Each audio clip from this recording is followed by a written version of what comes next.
स्वागत है आप सभी लोगों का एक बार फिर से आपके अपने YouTube चैनल टेक्सिक प्रो में। जैसा कि हमने अपने पिछले क्लासेस में डिस्कस किया था फोर्स मोमेंटम इम्पल्स के बारे में। अगर आपने वो वीडियो नहीं देखा है तो आई बटन में और डिस्क्रिप्शन में लिंक दिया गया है, आप वहां से जाकर उस वीडियो को देख सकते हैं। तो चलिए स्टार्ट करते हैं इस वीडियो को, जिसमें हम बेसिकली डिस्कस करने वाले हैं न्यूटन्स लॉ ऑफ मोशन। ठीक, तो मोशन के लिए कि न्यूटन्स ने कौन कौन से लॉ दिए, उनके बीच में क्या रिलेशनशिप दी, उसको हम स्टडी करेंगे। तो बेसिकली न्यूटन्स के लॉ से हमें क्या पता चलता है कि यदि कोई ऑब्जेक्ट मोशन में है, गति कर रही है, तो वो किस लिए गति कर रही है, what is the reason of motion, कारण क्या होता है उसके मोशन का। यदि कोई वस्तु रेस्ट में है तो क्या कारण है कि उसकी हम अवस्था को कैसे गति की अवस्था में परिवर्तित कर देते हैं।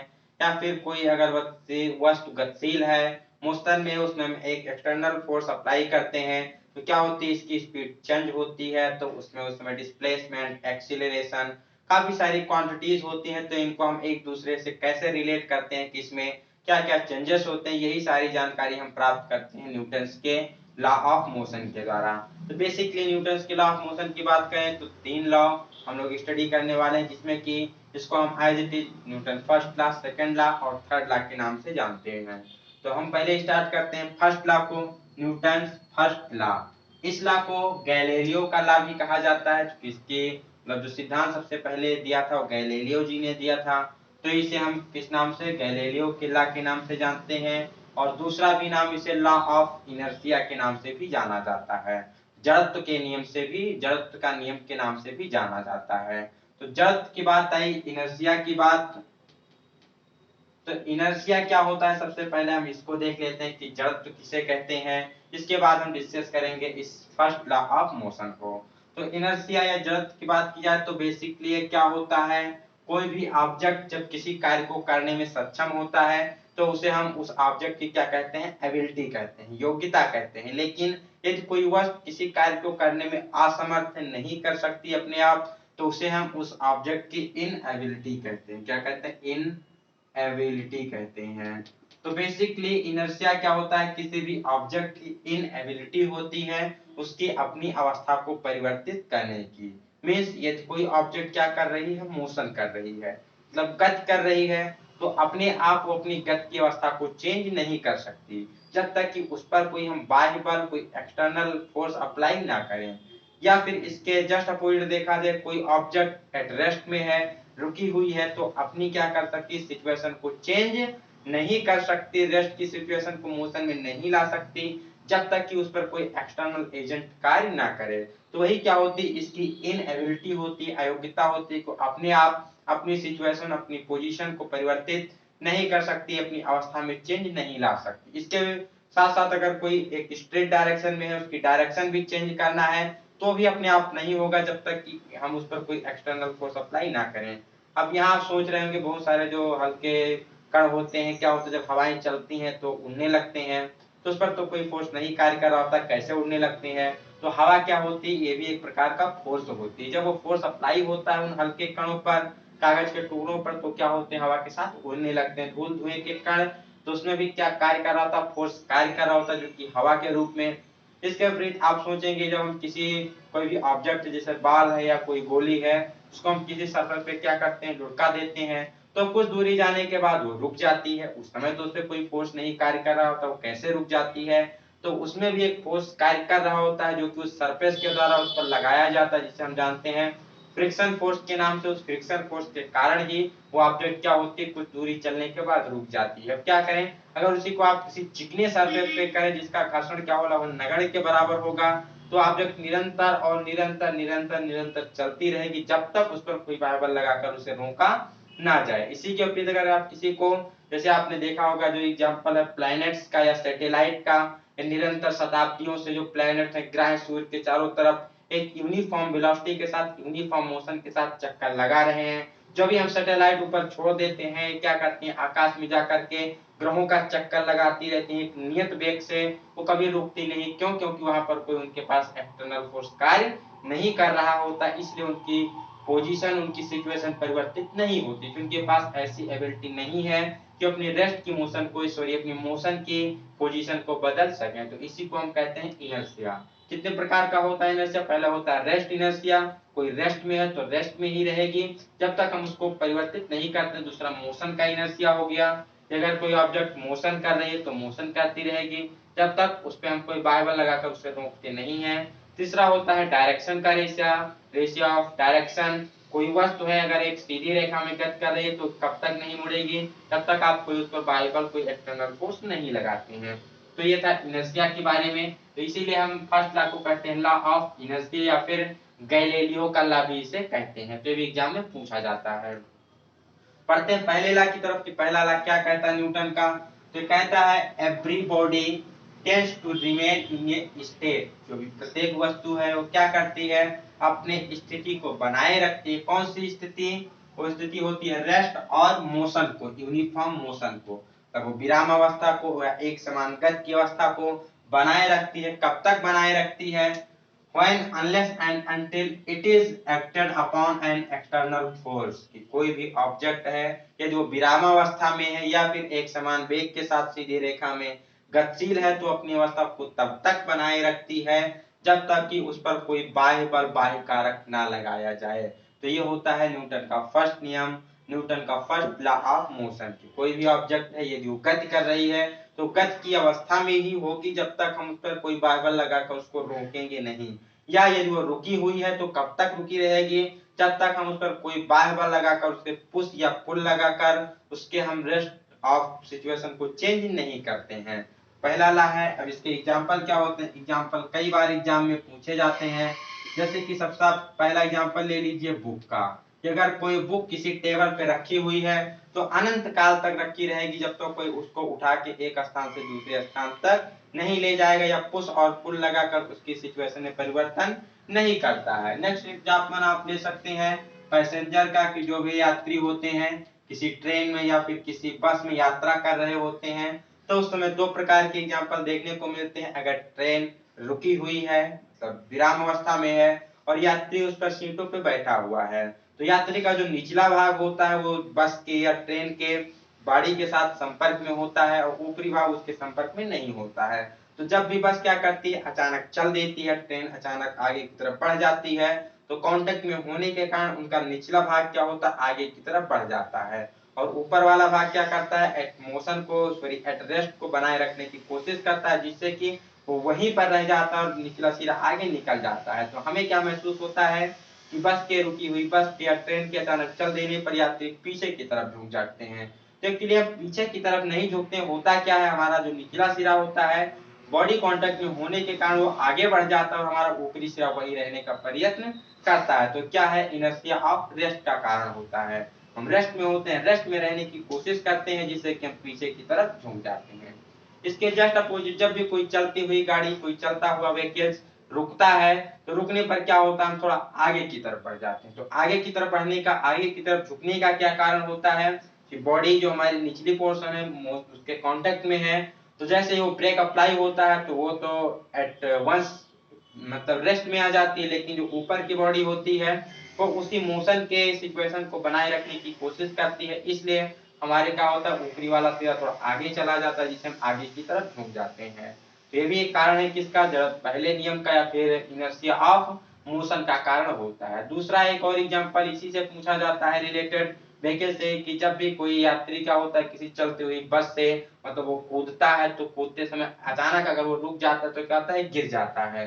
तो जब भी आपको क्या करना है, बस से उतरना है, किसी भी चलती हुई सवारी से उतरना है तो उस जिस दिशा में वो गाड़ी यात्रा कर रही, डायरेक्शन में मोशन कर रही है, उसी डायरेक्शन में हमें क्या करना होता है, कुछ दूर तक भागना होता है। क्यों?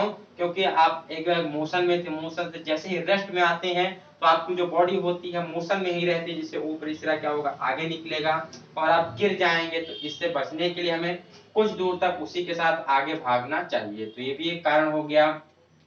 और नेक्स्ट जो एग्जांपल लिया जाए तो नेक्स्ट इसमें बहुत प्यारा एग्जांपल आता है डस्टिंग का। तो जो हम कपड़े वगैरह यूज करते हैं, कंबल यूज करते हैं, इसमें धूल के कण होते हैं, जब उसको क्या करते हैं, झटकते हैं या फिर डंडे से पीटते हैं तो उसके जो धूल के कण होते हैं वो क्या होते हैं, नीचे गिर जाते हैं। क्यों? क्योंकि वहां भी कार्य करता है इनर्शिया ऑफ रेस्ट का। जो उसके ऑब्जेक्ट होते हैं, पार्टिकल होते हैं, उस कंबल के साथ या फिर उस डस्टिंग के साथ जो भी कपड़ा है उसके साथ क्या करते हैं, मोशन में रहने की कोशिश करते हैं। लेकिन जब उसको एक बार झटकते हैं मोशन देते हैं तो क्या करते हैं, वो उसके कण आगे बढ़ जाते हैं जिससे कि वो आसानी से झड़ जाते हैं। तो दस्टिंग का कारण की होता है रेस्ट ऑफ इनर्शिया। इसके विपरीत जब कोई एक पेड़ है, आपने देखा होगा कोई पेड़ है जिसमें कुछ सूखे पत्ते होते हैं, पेड़ खड़ा होता है, उसको हम क्या करते हैं, जाके हिलाते हैं, तो जो उसके हरे पत्ते होते हैं वो तो उसके साथ मोशन में आ जाते हैं, लेकिन सूखे पत्ते की जो डंठल होती है काफी कमजोर होने के कारण मोशन में नहीं आ पाती और पत्ते क्या होते हैं, पेड़ से झड़ जाते हैं। तो ये सारे एग्जाम्पल है जो कि पूछे जाते हैं कि किस लॉ के एग्जाम्पल है, तो ये सभी लॉ के एग्जाम्पल होते हैं हमारे फर्स्ट लॉ के, न्यूटन के फर्स्ट लॉ के, जिसे हम जड़त्व का नियम या फिर गैलीलियो का नियम भी कहते हैं। ठीक, तो ये था फर्स्ट लॉ के एग्जाम्पल। इसके बाद हम चर्चा करने वाले हैं सेकंड लॉ की, कि सेकंड लॉ क्या होता है। तो आइए देखते हैं सेकंड लॉ। आइए देखते हैं न्यूटन के सेकंड लॉ को, sorry second law of motion को, कि दूसरा नियम क्या है। दूसरा नियम कहता है कि the rate of change of momentum, the rate of change of momentum of a body directly proportional to the force acting on it and takes place in the direction of force. इसके कहने का मतलब क्या है, तो इसके कहने का सीधा सा मतलब है कि कोई भी वस्तु है तो उस पर जो लगाया गया बल है वो उसके डायरेक्टली संवेग परिवर्तन की दर के समानुपाती होता है। किसी भी वस्तु पर लगाया गया जो बल होता है, कह सकते हैं जो संवेग परिवर्तन की दर होती है, उस पर लगाए गए बल के समानुपाती होती है। सपोज दैट, मान लीजिए कोई m द्रव्यमान की एक वस्तु है जो कि u वेग से गतिशील है, u वेग से गति कर रही है। अब यदि इस पर हम क्या करते हैं, F फोर्स अप्लाई करते हैं और t सेकंड के बाद इसका वेग बढ़ के, इस m द्रव्यमान वाली वस्तु का वेग बढ़ के u से क्या हो जाता है, b हो जाता है। तो इस सिचुएशन में इसका संवेग क्या होगा, तो हमने पिछले वीडियो में पढ़ा था कि संवेग p बराबर होता है m इंटू बी।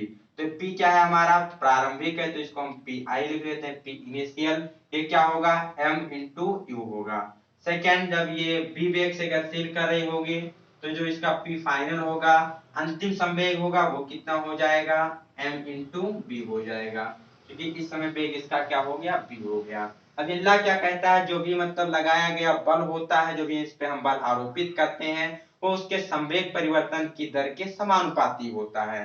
तो इस सिचुएशन को अगर हम गणितीय फॉर्म में लिखें तो क्या प्राप्त होता है, हम बल लगा रहे हैं F, और यह प्रोपोर्शनल है किसके, संवेग परिवर्तन की दर के। संवेग परिवर्तन का मतलब क्या हो, परिवर्तन मींस अंतिम संवेग माइनस प्रारंभिक संवेग।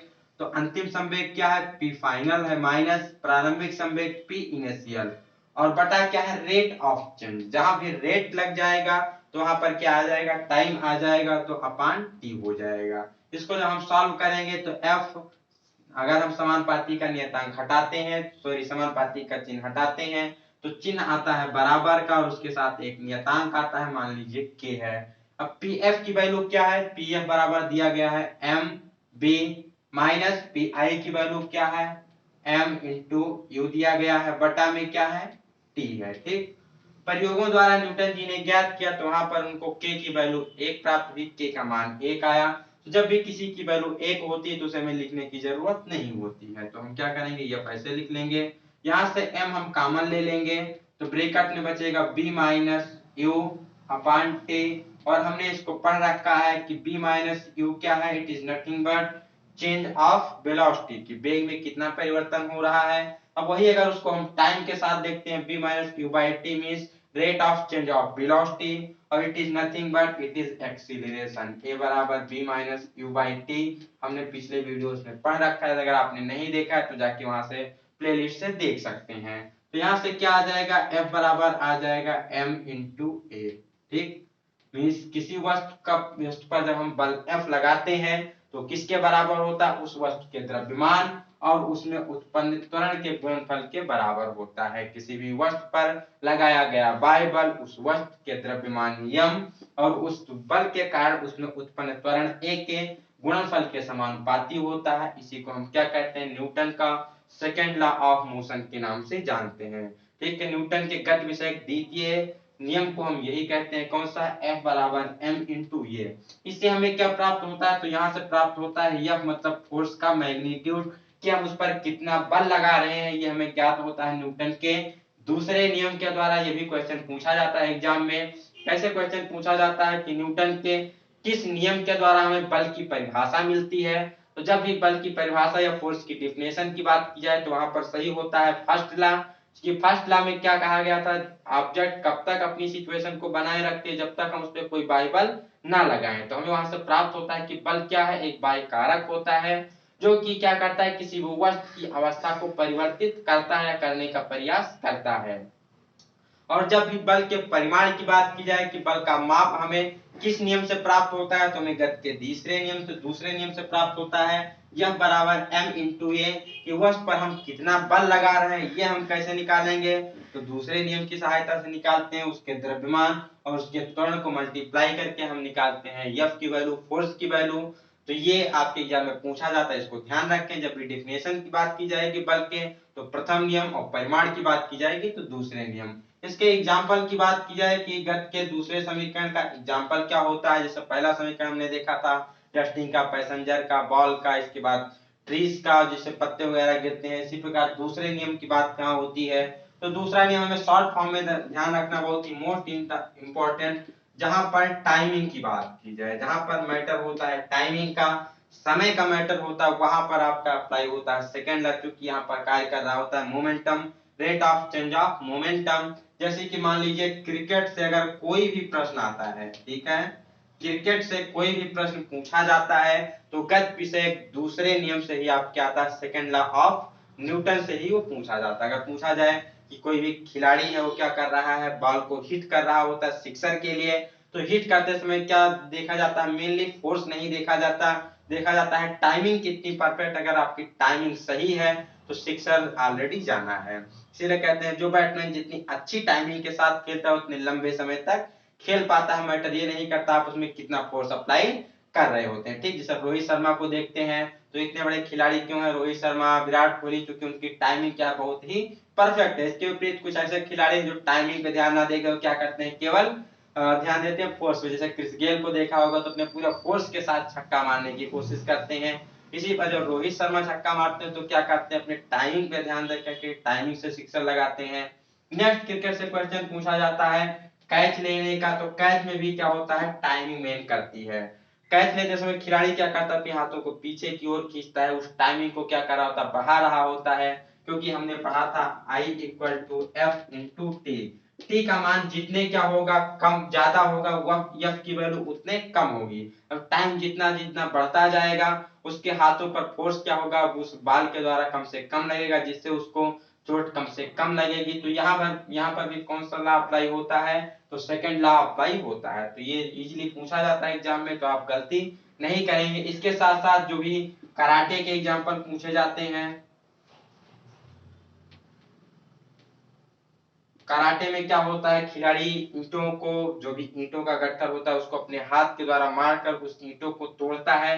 तो उस समय भी फोर्स मैटर नहीं कर रहा होता कि कितना फोर्स लगाकर आप उस ईंटों को तोड़ रहे होते हैं।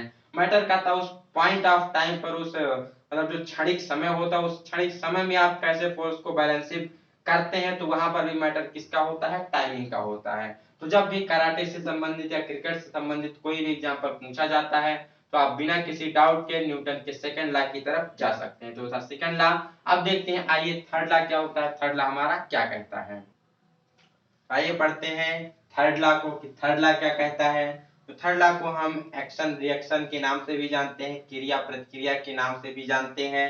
ये कहता क्या है कि every action has an equal and opposite reaction. Every action मतलब प्रत्येक क्रिया के विपरीत किंतु अपोजिट मतलब प्रतिक्रिया होती है। मतलब कोई भी क्रिया है तो उसके बराबर किंतु उसके विपरीत दिशा में एक प्रतिक्रिया होती है। कहने का मतलब अगर हम किसी ऑब्जेक्ट में क्या कर रहे हैं, F1 बल लगा रहे हैं, F1 बल लगाकर हम उस ऑब्जेक्ट को क्या कर रहे हैं, विस्थापित करने की कोशिश कर रहे हैं। तो ऑब्जेक्ट भी क्या करती है, हमारे ऊपर भी उतने बल लगाते हैं F2, जो कि परिमाण में क्या होता है, आपस में बराबर होता है। डिफरेंस क्या होता है कि इसकी डायरेक्शन क्या होती है, जस्ट अपोजिट होती है। तो F1 = -F2 means every action has an equal and opposite reaction। प्रत्येक क्रिया के समान किंतु बराबर दिशा में प्रतिक्रिया होती है। F1 = -F2 means अगर हम इस बोर्ड को, इस दीवार पे F1 फोर्स लगा रहे हैं, किस डायरेक्शन में, पूरब की दिशा में, तो ये दीवार, ये बोर्ड भी क्या करती है, हमारे विपरीत, हमारे बल के विपरीत, किंतु उल्टी दिशा मतलब वो पश्चिम दिशा में क्या करेगी, उतना ही बल लगाती है। जैसे आप अगर आप दीवार को क्या करते हैं, जितने तेज से मारते हैं, दीवार में भी क्या करते हैं उतने तेज से हमको अपोजिट रिएक्शन देती, तो हमें अपने हाथों में क्या होती है, पीड़ा महसूस होती है। अगर आप उसे हल्का हल्का हल्का हल्का थपथपा रहे हैं तो आपको चोट महसूस नहीं होता है, क्योंकि उतने इक्वल अमाउंट में रिएक्शन देती है। लेकिन आप कस के इसको एक दीवार को मारेंगे तो आपको ज्यादा पीड़ा महसूस होगी। क्यों? क्योंकि आप जितना ज्यादा बल आप लगा रहे हैं अपोजिट में रिएक्शन के फलस्वरूप आपको उतने बल दीवार से प्राप्त होता है। तो इसी को हम क्रिया प्रतिक्रिया का नियम कहते हैं, जो कि क्या है, थर्ड लॉ है। इसका एग्जांपल क्या होता है, तो सबसे पहला एग्जांपल होता है इसका स्विमिंग के द्वारा, कि जब भी आप किसी वाटर में स्विमिंग करते हैं तो तैरते समय आप जितने ज्यादा पानी को पीछे फेंकते हैं, जितने वेग से, तो पानी भी क्या करता है, उतने वेग से आपको आगे तरफ फेंकता है, जिससे कि आप तैरते समय आगे की तरफ बढ़ते जाते हैं। दूसरा इसका एग्जांपल क्या होता है, तो दूसरा एग्जांपल होता है गन फायरिंग के द्वारा। गन फायरिंग क्या, जब भी क्या करती है, बंदूक गोली को कुछ वेग से क्या करती है, आगे की तरफ फेंकती है, तो गोली भी क्या करती है, उसके अपोजिट में उसको सेम अमाउंट के साथ कह लीजिए पीछे की तरफ धकेलती है। बट क्वेश्चन आपके माइंड में आएगी कि गोली की वेग तो बहुत अधिक होती है, लेकिन जो बंदूक पीछे की तरफ धक्का देती है उसका वेग क्या होता है, थोड़ा कम होता है, उतना दूरी ट्रेवल नहीं कर सकती। तो चूंकि क्या है, उसके द्रव्यमान पर P बराबर mv, संवेग उसका निर्भर करता है उसके द्रव्यमान पर। अब जो बंदूक है उसका द्रव्यमान ज्यादा है तो गोली पर ज्यादा संवेग आरोपित करता है, बट गोली का द्रव्यमान क्या है, कम है, तो संवेग वो भी आरोपित बल उतने आरोपित करती है, बट बंदूक का वजन ज्यादा होने के कारण क्या होता है, उस बल का मान वो कंट्रोल कर लेती है। जैसे आप दीवार पे फोर्स लगाते हैं, दीवार को कुछ एहसास नहीं होता है, कहीं ना कहीं उसके पार्टिकल भी थोड़ा डैमेज होंगे। अगर आप उसको माइक्रो या नैनो लेवल पे ले जा करके देखें तो उसके भी पार्टिकल आपको कहीं ना कहीं डैमेज दिखाई देंगे, बट इन द सेंस हमारे अपोजिट देखा जाए तो उसमें कोई परिवर्तन नहीं होता है। लेकिन अगर आप कस के मारते हैं तो आपके हाथ घायल हो जाते हैं, चोट लग जाती है, तो आग के क्या करती है, फोर्स को कंट्रोल कर ले जाती है, लेकिन उसके फोर्स को हम कंट्रोल नहीं कर पाते हैं, तो जिससे हमें चोट का अनुभव होता है। तो सेम कंसेप्ट होता है गन फायरिंग के समय। नेक्स्ट इसका देखा जाए तो जो प्रपोर्शन ऑफ रॉकेट का होता है, अब जो रॉकेट का दहन होता है वो ऊपर की तरफ रॉकेट बढ़ती है, तो इसमें भी काम करता है क्रिया प्रतिक्रिया का नियम, जिसे हम संवेग संरक्षण के नियम से भी जानते हैं। ठीक क्या होता है, जब भी गैस मतलब रॉकेट को ऊपर की तरफ उड़ना होता है तो काफी वेग के साथ गैसों को नीचे की तरफ एयर में क्या करती है, धकेलती है, प्रेशर लगाती है, नीचे की तरफ छोड़ती है। तो जिस वेग से वो गैस को नीचे की तरफ छोड़ती, एयर भी क्या करता है, उसी के वेग से उस पर ऊपर की तरफ एक थ्रस्ट लगाता है, एक बल लगाता है, जिससे क्या होती है, रॉकेट ऊपर फ्लाई करती है। तो ये सारे एग्जांपल आपके एग्जाम में पूछे जाते हैं कि स्विमिंग, गन फायरिंग या रॉकेट का जो प्रपोर्शन होता है किसका उदाहरण है, तो एक क्रिया प्रतिक्रिया का नियम का उदाहरण होता है, जिसमें क्या होता है कि every action has equal and opposite reaction, प्रत्येक क्रिया के समान किंतु विपरीत दिशा में एक प्रतिक्रिया होती है। तो इसे आपको ध्यान में रखना है। तो हम मिलेंगे नेक्स्ट वीडियो में नई जानकारी के साथ। इसमें हमने क्या सीखा, इसमें सीखा हमने फर्स्ट लॉ, जिसके द्वारा हमें फोर्स की डेफिनेशन प्राप्त हुई कि कोई भी वस्तु गति में है तो गति में ही रहेगी, या फिर विराम में है तो विराम में ही रहेगी, जब तक उस पर हम कोई बाह्य बल आरोपित नहीं करते। दूसरे लॉ में हमने क्या पढ़ा, तो दूसरे लॉ में हमने पढ़ा कि F equal to M into A, कि किसी भी वस्तु पर जो लगाया गया बल होता है उस वस्तु के द्रव्यमान एवं उसमें उत्पन्न त्वरण के गुणनफल के बराबर होता है, या कह सकते हैं rate of change of momentum is directly proportional to the force applied. और थर्ड में हमने क्या पढ़ा, थर्ड में पढ़ा हमने क्रिया प्रतिक्रिया का नियम। फर्स्ट से हमें क्या प्राप्त हुआ, तो बल की परिभाषा प्राप्त हुई, सेकंड से बल का परिमाण प्राप्त हुआ, और थर्ड से हमें मोमेंटम कंजर्वेशन का सिद्धांत प्राप्त होता है। नई वीडियो में मिलेंगे नई जानकारी के साथ, तब तक के लिए आप बने रहिए हमारे साथ। पहली बार अगर चैनल पे विजिट कर रहे हैं तो चैनल को लाइक शेयर और सब्सक्राइब जरूर करिए, और डिस्क्रिप्शन में आप टेलीग्राम ग्रुप को ज्वाइन करके अपने डाउट को पूछ सकते हैं, क्लास की पीडीएफ प्राप्त कर सकते हैं। तो तब तक के लिए have a good day, best of luck, bye bye सभी को।